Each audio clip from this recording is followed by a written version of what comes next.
Hai, selamat pagi anak-anak Ibu kelas 81, 82, 83. Apa kabar anak-anak Ibu?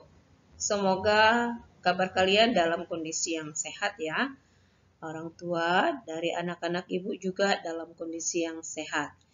Nah, saat ini awal pembelajaran kita kembali belajar IPS bersama dengan Ibu Dernika Simarmata SPD ya. Nah, kita akan mulai pelajarannya ya. Semoga semuanya dalam kondisi yang sehat ya dan siap untuk belajar.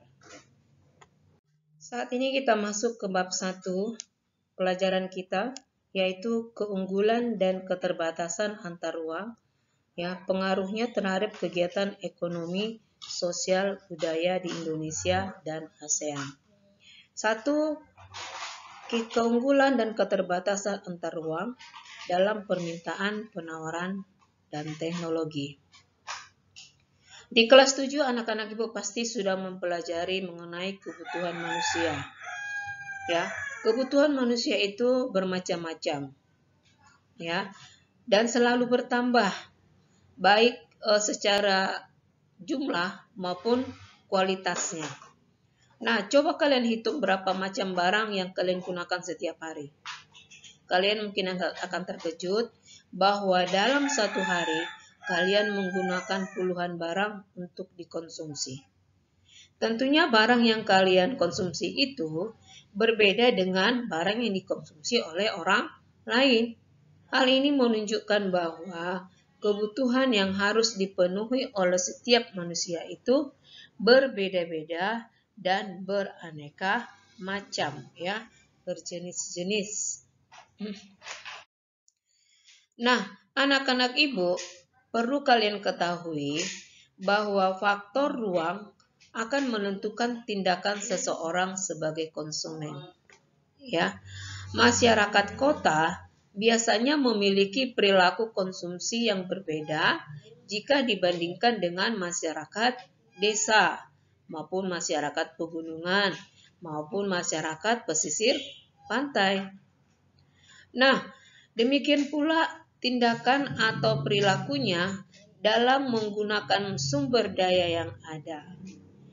Dilihat dari fungsinya sebagai konsumen, biasanya masyarakat kota tentu lebih banyak membeli barang dan jasa, ya.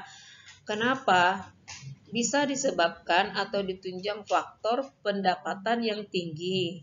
Kemudian tersedianya fasilitas atau sarana prasarana yang lengkap seperti pasar-pasar modern, ya, misalnya ada supermarket, ya, ada mall, swalayan banyak ya. Nah, itu yang salah satu penyebabnya. Nah, kalau kita lihat masyarakat di daerah pedesaan atau pegunungan, ya, yang pendapatannya rendah, akses jalannya kurang baik, sehingga membuat pendistribusian atau penyaluran barang, ya, menjadi kurang lancar. Akibatnya, masyarakat desa atau pegunungan lebih sedikit membeli barang atau jasa. Ya. Nah, kemudian kita masuk ke pelajaran mengenai permintaan atau disebut istilahnya demand, ya.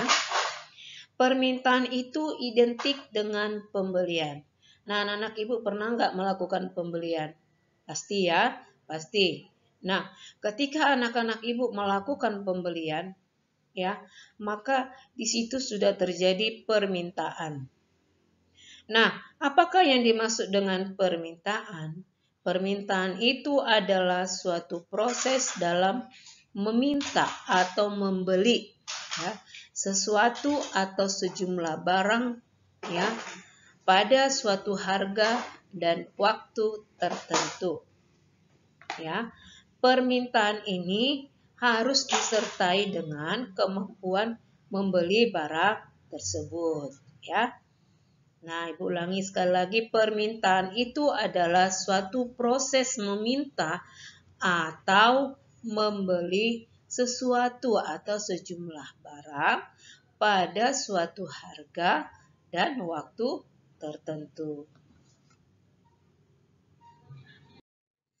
Faktor-faktor yang mempengaruhi permintaan. 1.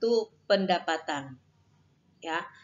Faktor pendapatan adalah faktor yang pertama dalam mempengaruhi permintaan suatu barang dan jasa. Hal ini dikarenakan jika pendapatan konsumen atau pembeli meningkat, maka permintaan akan suatu barang atau jasa cenderung akan bertambah. Begitu juga sebaliknya, apabila pendapatan menurun, maka permintaan terhadap barang dan jasa pun cenderung menurun atau berkurang. Nah, yang kedua adalah faktor harga barang dan jasa. Selain faktor pendapatan, faktor harga barang dan jasa ini juga termasuk dalam faktor yang sangat mempengaruhi jumlah permintaan. Ya, apabila harga barang naik, tentu permintaan turun. Sebaliknya, apabila harga turun, maka permintaan menjadi naik. Ya. Kemudian faktor intensitas kebutuhan. Faktor intensitas ini berkaitan dengan kebutuhan yang mendesak. Ya, di mana peningkatan barang dan jasa ini terjadi saat konsumen membutuhkan barang tersebut dengan segera atau mendesak. Ya. Nah, kemudian faktor selera. Ya. Faktor selera konsumen yang menjadi salah satu faktor yang mempengaruhi permintaan barang dan jasa. Ya. Di mana faktor selera dari setiap orang berbeda-beda ya, Nak ya. Kemudian faktor jumlah penduduk. Semakin meningkat jumlah penduduk, otomatis akan mempengaruhi permintaan. Ya. Nah, adanya peningkatan jumlah penduduk dapat menambah kebutuhan terhadap beberapa fasilitas yang mendukung kehidupan mereka. Contohnya fasilitas kesehatan, fasilitas pendidikan, ataupun lapangan kerja.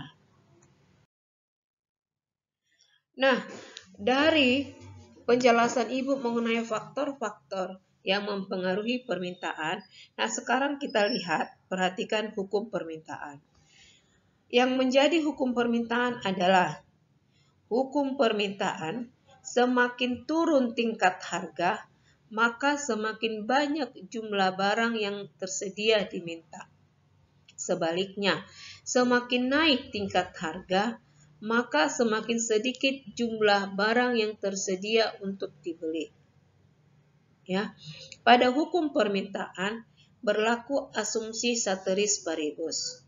Ceteris paribus ini artinya hukum permintaan tersebut berlaku jika situasi atau faktor-faktor selain harga tidak mengalami perubahan.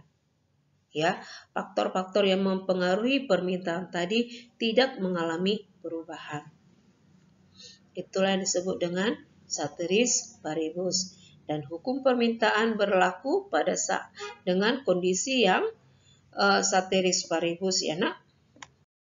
Nah, anak-anak Ibu, di sini ada tugas Ibu buat. Silakan kerjakan tugasnya di dalam kertas folio ya. Tugasnya ada 3. Dan nanti buat pada kertas folio itu tugas pertemuan pertama. Sampai di sini pelajaran kita. Kita bertemu lagi di pertemuan yang kedua. Ya, tetap jaga kesehatan. Salam sehat.